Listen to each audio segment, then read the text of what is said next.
ब्रह्मचर्य एक ऐसी अमोघ वस्तु है कि जो चिंतन मात्र से भी नष्ट हो सकती है।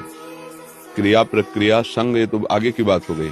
जैसे हम गाढ़ काम चिंतन में हो गए तो हमारे अंदर एक मनोवाह नाड़ी है, वो नाड़ी मथानी समझिए। जैसे दूध को जमा कर दही किया गया और दही का जब मंथन किया गया तो उससे मक्खन भी निकलता है। ऐसे पूरे शरीर में इस पांचभौतिक देह में कहीं भी देख लो, जैसे पित्त की थैली है और ऐसे कहीं वीर की थैली नहीं है। ब्रह्मचर्य जो वीर है उसकी कहीं थैली नहीं है। वो पूरे रक्त को वो मनोवाह नाड़ी मथानी की तरह चिंतन से, जब आपका कामोत्तेजित चिंतन हुआ तो मंथन कर देगी। अब मंथन कर दिया तो फिर लघु शंका में, स्वप्न दोष में किसी न किसी तरह निकल जाए। अखंड ब्रह्मचारी के लिए चिंतन भी रोकना है। पहले तो व्यायाम के द्वारा प्राणों का संयम, शरीर को व्यायाम के द्वारा स्वस्थ, आसनों के द्वारा वश में कर लेना, आहार के द्वारा पवित्र बुद्धि करना, इंद्रिय भोगों का दृश्य श्रवण संभोग इनसे दूर रहना, इंद्रियां पवित्र, तब जाके वीर ऊर्ध्वगामी होता है। उसे कहते हैं अखंड ब्रह्मचारी। नहीं करते कि यार मैंने क्यों किया, मैंने तो नियम लिया था अब ऐसा, पर आप उसे सुखद मानते हैं।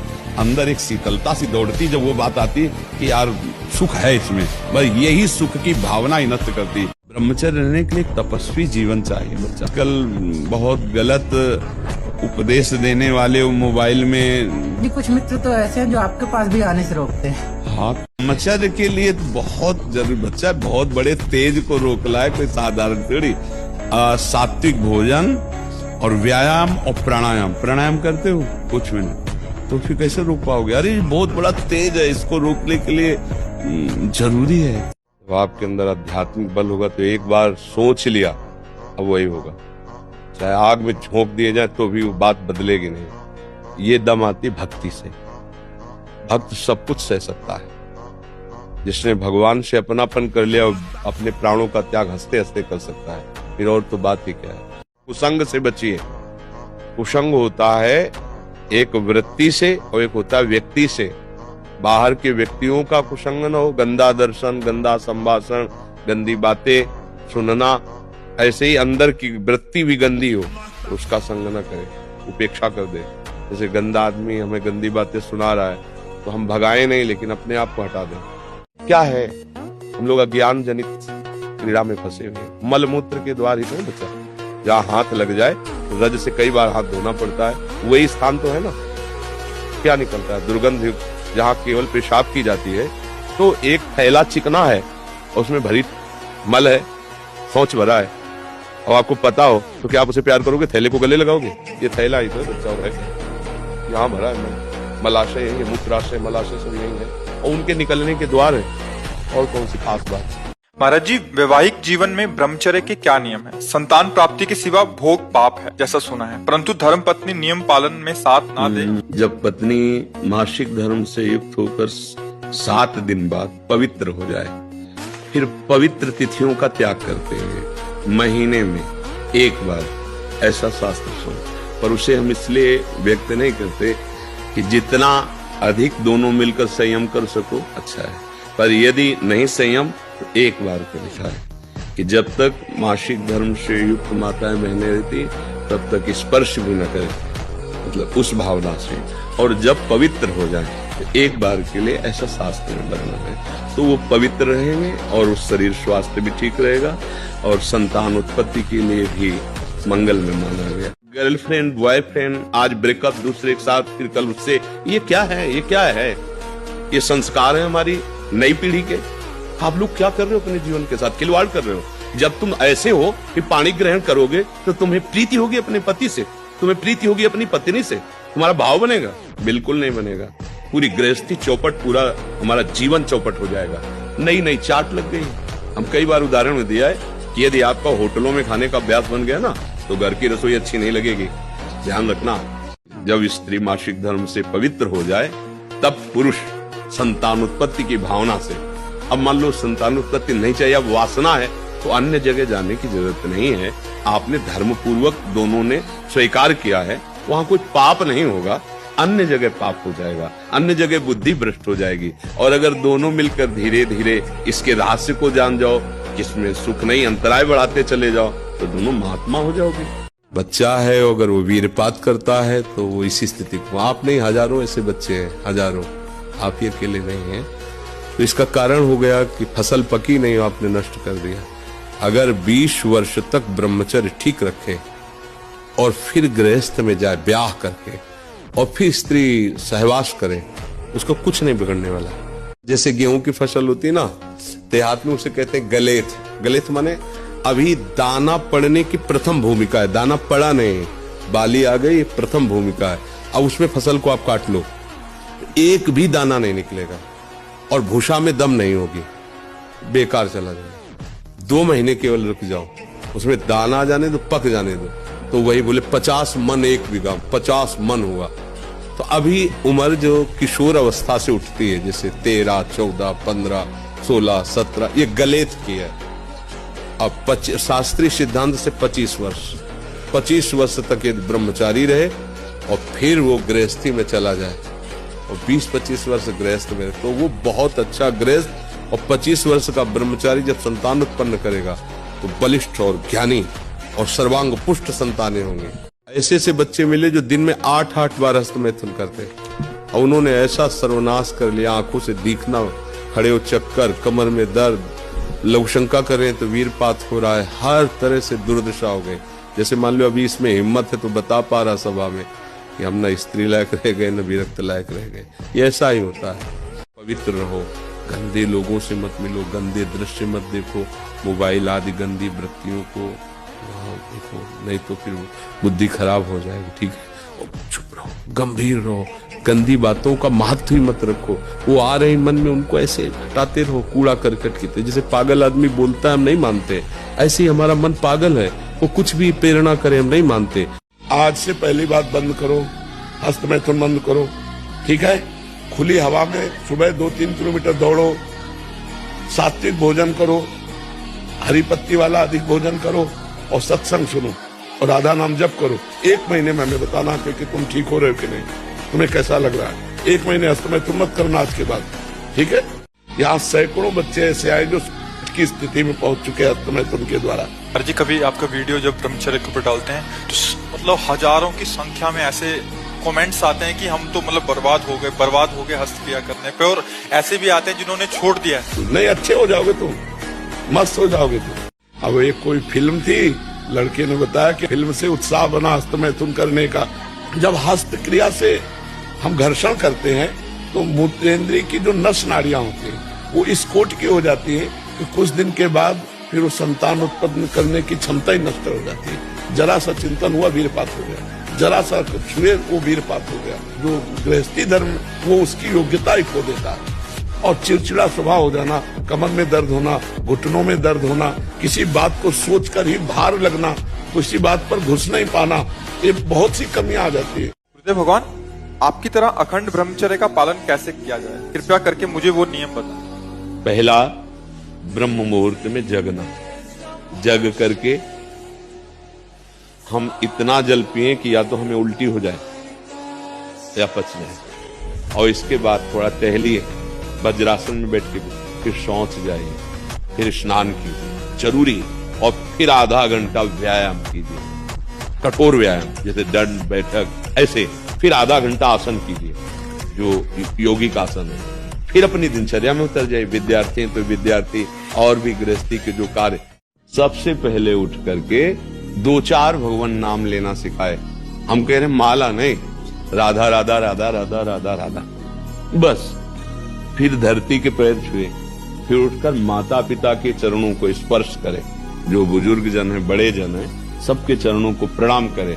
फिर जल पिए, जो बासी मुंह जल है ना, वो उदर के बहुत से रोगों को नष्ट करता है, ब्रह्मचर्य की पुष्टता करता है। फिर थोड़ा टहल कर शौच जाए, फिर स्नान आदि करे, फिर 10 मिनट दंड बैठक, बच्चे हैं ना, 10 मिनट आसन और 10 मिनट बैठकर प्राणवायु का संशोधन, अनुलोम विलोम, ऐसे मतलब 30 मिनट वो समय इसमें लगाए। फिर इसके बाद जैसे हम शास्त्र स्वाध्याय करते हैं वैसे अपनी वो दिनचर्या में जो स्कूल में पढ़ाया गया है बिल्कुल स्मृति में बैठ जाएगा। पहले हम अपने चरित्र को सुधारें। हम लोगों को चाहिए कि बच्चों के साथ एकांतिक बैठक करें। 10-20 बच्चे, 50 बच्चे जो हैं, अब उनको बताएं कि देखो ये क्रिया करने से तुम्हारा पतन हो जाएगा, उसमें शर्माए नहीं। जैसे डॉक्टर अगर हमारे अंगों को देखकर शर्माएगा तो ऑपरेशन ही नहीं कर पाएगा। वो छोटे बच्चे हैं, वो गलत बच्चों की संगति से गंदी हरकतों में जा रहे हैं, वो गंदे व्यसनों में पड़ रहे हैं। पहले उनके चरित्र को हमें देखना होगा। अच्छा देखो, मोबाइल है, अच्छा है, रखो, पर उसमें ये बातें नहीं देखनी चाहिए, ये बातें सुननी चाहिए। उनकी आप पहले दिनचर्या सुधारो। हमारे पास सब तरह के बच्चे हैं, छोटे छोटे बड़े बड़े, तो ऐसी उनकी पहचान बताई जाए कि जैसे गलत स्पर्श क्या है, अच्छा स्पर्श क्या है। आपको कोई ऐसे स्पर्श कर रहा है मानो गलत स्पर्श कर रहा है, आपको कोई ऐसी सलाह दे रहा है मानो गलत सलाह दे रहा है। अगर आप ऐसा करते हैं तो आपकी बहुत हानि हो जाएगी, आप भूल भुलैया में फंस जाएंगे, स्मृति चली जाएगी, आपके शरीर में रोग पैदा। भयावह बात की जाए कि अगर ऐसा किया तो ऐसे परेशान। भोजन सुधारा जाए, उनके आचरण सुधारे जाए और उनसे मित्रवत व्यवहार किया जाए।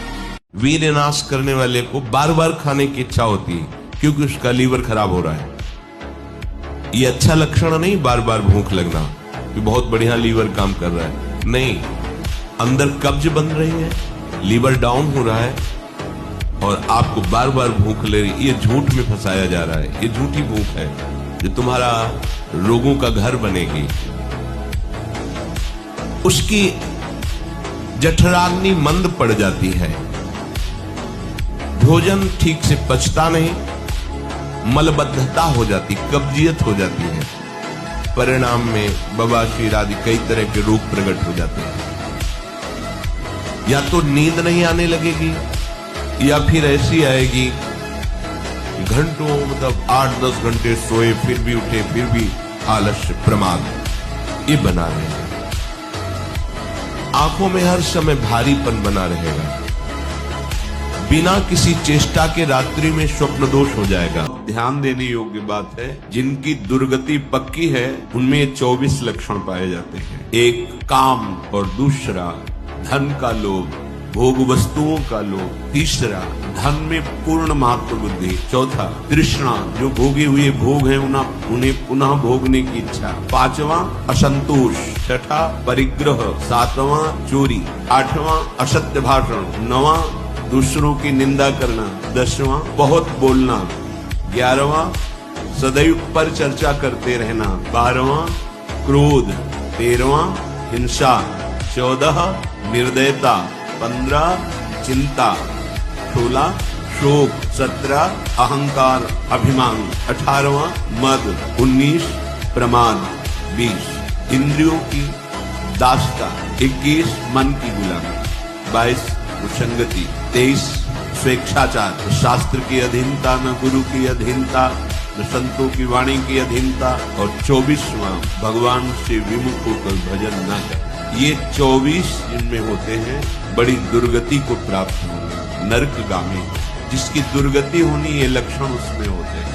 मेरी आयु 13 वर्ष की है, मेरी नव किशोर अवस्था प्रारंभ हो गई है। आपके सत्संग के द्वारा मुझे ब्रह्मचर्य की अहमियत के बारे में पता लगा है। श्री जी की कृपा से अभी तक मैंने कोई कुचेष्टा नहीं की है, परंतु सांसारिक पढ़ाई एवं सांसारिकता में रहने के कारण कुछ गलत बातें कान में पड़ जाती हैं और जाने अनजाने में गलत विचार दिमाग में आ जाते हैं, जिनपे मैं कभी कभी रुचि भी ले लेता हूँ। मुझे उसके बाद जलन होती है। कृपया मुझे मार्गदर्शन करें। बहुत धन्यवाद है कि आप इस प्राथमिक जीवन की अवस्था को संभालने की चेष्टा कर रहे हैं। बस इतना है कि गंदे बच्चों से बचिए। अभी खास जो बचने का उपाय है कि जो बच्चे तुम्हें गंदी बात सिखाएं, गंदी बात सुनाएं, गंदी क्रियाओं की तरफ प्रेरित करें, उनसे दूरी बना लीजिए। जो ऐसा नहीं कि सब गंदे बच्चे होते, जो बच्चे अच्छे हैं उनका संग कीजिए, नहीं तो अलग रहना सीखें। स्कूल गए, पढ़ाई की, अपने घर आ गए सुरक्षित। कोई भी ऐसी बात जो तुम्हारे मन को परेशान कर रही हो, अपने मम्मी पापा से बात कर लो, क्योंकि इस अवस्था में आप ब्रह्मचर्य धारण करना चाहते हैं, आप संयम से चलना चाहते हैं। हमें बहुत अच्छा लगा, आप भगवत कृपा पात्र हैं, आप आगे बढ़िए। ठीक है। मर जी कह रहे हैं कि कभी कभी मासिक धर्म से पहले और कुछ दिनों बाद कुछ चेंजिंग आता है शरीर में, काम की अनुभूति होती है। महाराज जी, मेरे जीवन में कोई पुरुष नहीं है, फिर मैं इतना ज्यादा समस्या हो जाती है कि नींद खुलते ही फिर क्रिया हो जाती है, फिर मतलब ये पूरा। उसका सिद्धांत भी है, यह है कि मासिक धर्म के 1 सप्ताह के बाद जब पवित्र होती है स्त्री तो उसको वेदना होती है, और सिद्धांत भी है। तो अब उसको सहना पड़ेगा। जब पति नहीं है तो व्यभिचार की आज्ञा तो शास्त्र देता नहीं है। अगर हम अन्य प्रक्रियाओं को स्वीकार करते हैं तो वो सब निषेध ही है, वो हमारे जीवन को नष्ट ही करेंगी। तो हमें लगता है अगर ब्याह नहीं करना तो ब्रह्मचर्य से रहो, ब्याह करना है तो किसी अच्छे पुरुष का भगवान से प्रार्थना करके देख समझ करके किसी सदपुरुष का वर्ण कर ले और अपनी गृहस्थ धर्म से रहे, और या फिर उसको सहन करके ब्रह्मचारी बना रहे। आपने अपनी मन की व्यथा कही हिम्मत करके सबके बीच में, इसलिए हम आपको प्रणाम करते हैं। बस आप अपने संयम से रहना, कोई चेष्टा इधर उधर मत करना, वो धीरे धीरे शांत हो जाए। गुरुजी, ये जो हस्त मैथुन आदि क्रियाएं हैं, इनके द्वारा पूरा का पूरा आपका जीवन नष्ट हो जाता है। इसे खिलवाड़ मत समझो। चाहे गृहस्थी में भी जाना हो तो खिलवाड़ मत करो। आप गृहस्थी लायक नहीं रह जाएंगे। आप जो गृहस्थ धर्म में संतानोत्पत्ति क्रिया है, आप उसके लायक नहीं रह जाएंगे। आप में योग्यता नहीं रह जाएगी। सावधान। महाराज जी, सफलता क्यों नहीं प्राप्त होती, सबको सुख प्राप्त क्यों नहीं होता, उसका कारण पाप है।